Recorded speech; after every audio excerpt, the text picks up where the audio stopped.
오늘 이 본문의 말씀은 잠언의 10장 1절부터 22장 16절까지에 있는 이 솔로몬의 잠언에 관한 말씀에 그 중에서 375개 중에 잠언 중에 117번에서 151번째까지 35개의 잠언에 관한 말씀을 우리가 지금 읽었습니다. 오늘 잠언의 말씀은 가정을 세우고 또 사람을 세우고 나라를 세우는 길에 대한 소중한 가르침을 우리에게 주고 있습니다. 첫째로 가정을 세우는 일을 한번 살펴보겠습니다. 1절 보시면 지혜로운 여인은 자기 집을 세우되 미련한 여인은 자기 손으로 그것을 허느니라. 집을 세운다라는 이 의미는 가정을 세운다라는 의미로 볼 수 있습니다. 그리고 지혜로운 여인이라는 이 문자적인 의미를 살펴보면 여인들의 지혜들이라는 그런 뜻을 갖고 있습니다. 그리고 미련한 여인, 이 뜻을 문자적으로 그대로 찾아보면 미련함 이런 의미를 갖고 있습니다.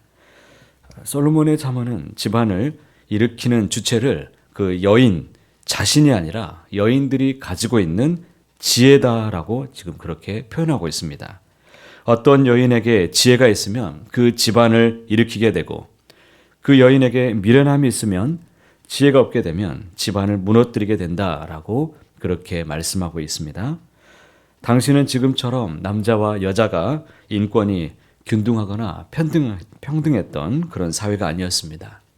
집안의 경제적인 모든 부분이 거의 다 남자들의 그런 몫이었습니다. 대부분의 여성들이 수동적으로 반응하던 그러한 시대 상황인데 그럼에도 불구하고 솔로몬은 단호하게 집안의 흥망성쇠, 남자들의 지혜에 달려있지 않고 그것은 여인들의 지혜에 달려있다라고 말하고 있습니다.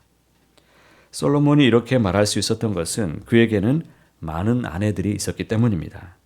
솔로몬 왕은 그 아내들 중에서 어떤 여인들은 자기 집을 잘 세워가고 또 어떤 여인들은 집을 허무는 것을 아마 많이 보았을 것입니다. 지혜의 중요함은 솔로몬 당시뿐만 아니라 지금도 당연하죠. 한국 사회는 가부장적인 사회로 유교가 아주 뿌리 깊은 그런 나라입니다. 그럼 우리나라 사회는 북의 사회일까요? 아니면 목의 사회일까요? 많은 사람들이 생각하면 북의 사회라고 알고 있지만 학자들이 최근에 얘기한 것을 보았는데 우리나라 사회는 목의 사회라고 얘기합니다. 일상을 보면 쉽게 알 수 있습니다. 친척 중에 이모 쪽이 가깝습니까? 아니면 고모 쪽이 가깝습니까? 대부분 이모 쪽이 더 가깝습니다. 그만큼 목의 중심의 사회에 우리는 살아가고 있습니다. 최근에 나폴레옹이라는 영화가 나왔죠. 나폴레옹은 세상을 정복하고 지배했던 왕이었습니다. 그런데 나폴레옹을 지배한 사람이 누구입니까? 조세핀이라는 그런 여인이 있었습니다. 그러나 이 과거나 현재나 이 여성들의 역할은 이 가정을 세우는 일이나 나라를 세우는 일에 빼놓을 수 없는 영향력을 행사한다는 것을 알 수 있습니다. 그렇기에 성경에서 최고의 여인은 누구라고 말하냐면 현숙한 여인이다라고 말하죠. 잠언 31장 10절에 누가 현숙한 여인을 찾아 얻겠느냐 그의 값은 진주보다 더하니라. 당시의 최고가 진주인데 최고 중에 최고는 이 현숙한 여인을 얻는 것이다 라고 말했습니다. 그래서 잠언의 결론도 어떻게 끝을 맺느냐면 잠언 31장 30절에 고운 것도 거짓되고 아름다운 것도 헛되나 오직 여호와를 경외하는 자는 칭찬을 받을 것이라. 가정을 세우기 위해서 우리는 반드시 이 말씀을 꼭 기억해야 될 것입니다. 여호와께서 집을 세우지 아니하시면 세우는 자의 수고가 다 헛될 뿐이기 때문입니다. 우리 하나님께서 우리 가정의 주인이 되셔서 우리 가정을 주님이 세우시고 다스리시고 여호와를 경외하는 믿음의 가정이 될 수 있도록 오늘도 기도와 말씀으로 가정을 세워가는 우리 모두가 다 되시기를 간절히 소망합니다. 사람을 세우는 일, 이 일도 중요하죠. 그렇기에 성경은 먼저 자신을 세우기 위해서 필요한 일이 무엇인가? 그것은 자신의 감정을 잘 다스릴 수 있어야 된다라고 말합니다. 17절 말씀 함께 읽어보실까요? 노하기를 속히 하는 자는 어리석은 일을 행하고 악한 계교를 꾀하는 자는 미움을 받느니라. 노함과 어리석은 일을 지금 동일선상에 지금 놓고 있습니다. 감정을 제대로 통제하지 못하는 상황에서 우리가 어떤 일을 결정하게 된다면 이것은 결코 지혜로운 일이 될 수 없습니다. 현명하지 않습니다. 감정이 격해 있을 때 중요한 일을 결정하지 않는 것이 이것이 바로 지혜입니다. 그때 결정하게 되면 감정이 다 가라앉고 나면 반드시 후회만 남게 될 것입니다. 특히 노함을 속히 하게 되면 더욱 그리하게 된다라는 것을 알 수 있죠. 감정이 아주 격해지면 스스로를 통제하지 못하게 됩니다. 아마 감옥에 갇힌 사람들 가운데 대다수가 감정이 격해 있을 때 스스로의 이 행동을 제어하지 못하고 감정을 따라서 행동하다가 후회하는 사람들이 정말 많이 있을 것입니다. 그래서 사람을 알려면 이런 말도 있죠. 고스톱을 한번 쳐봐야 된다. 이런 말도 있습니다. 그래서 29절에 노하기를 더디하는 자는 크게 명철하여도 마음이 조급한 자는 어리석음을 나타내느니라. 화가 나고 이런 감정이 격해 있을 때는 어떻게 해야 되느냐? 성경에서 가르쳐 주죠. 다른 방법이 없습니다. 천천히 하라고 말합니다. 어떻게 하라고요? 감정이 격해 있으면 천천히. 다시 말합니다. 천천히 하시길 바랍니다.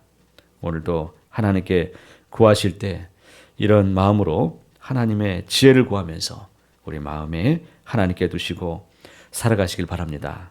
상담 기법에도 화가 날 때 어떻게 해야 되냐면 돈을 막 수십만 원을 주고 배우고 가르쳐주는 지혜가 몇 개 남아 있는데 그 중에 하나가 뭐냐면 10초 규칙이라는 걸 알려줍니다. 화가 잔뜩 나고 막 그러면 10초 정도 그 자리에서 심호흡을 크게 하면서 생각하면서 심호흡을 크게 내쉬라는 거예요. 그러면 감정도 다스려진다.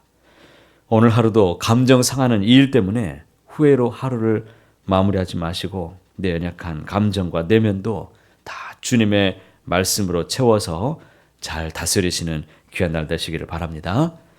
나라를 세우는 일도 하나님과의 관계 속에서 오늘 말씀을 하고 있습니다. 34절에 공의는 나라를 영화롭게 하고 죄는 백성을 욕되게 하느니라.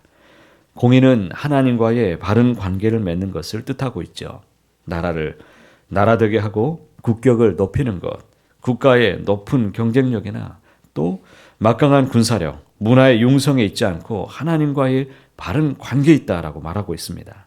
죄는 백성을 욕되게 한다라고 말합니다. 나라를 욕되게 하는 것은 결국 어떤 군사력이나 경제력, 문화가 약해서 그런 것이 아니고 영적인 문제, 죄로 인한 결과라고 성경은 분명히 말씀합니다. 그래서 하나님과의 바른 관계가 나라를 살리기도 하고 무너뜨리기도 한다라고 말합니다. 우리는 성경에서 무수히 그런 역사를 보아서 우리는 잘 알고 있습니다. 여호와께서 성을 지키지 아니하시면 파수꾼에 깨어 있음이 헛되도다. 나라를 세우는 일도 하나님께서 이 나라의 주인이 되셔서 지켜주시도록 여러분 간구하시길 바랍니다. 북한에서 지금 하고 있는 일들이 무엇입니까? 지금 초소를 다시 지금 전방에 다 배치해서 지금 또 흉흉하게 이런 전쟁의 소문으로 지금 몰아가려고 하는 이런 분위기들이 있죠. 나라를 위해서 기도하십시오. 사랑하는 성도 여러분, 오늘 하루도 삶의 자리에서 가정을 세우는 일, 우리 자신을 세우는 일, 나라를 세우는 모든 일에 하나님의 지혜로 잘 감당할 수 있도록 여러분 말씀을 붙잡으시고 기도하시고 지혜로운 길을 따라서 걸어갈 수 있도록 하나님과 늘 동행하는 귀한 날 다 되시기를 간절히 소원합니다.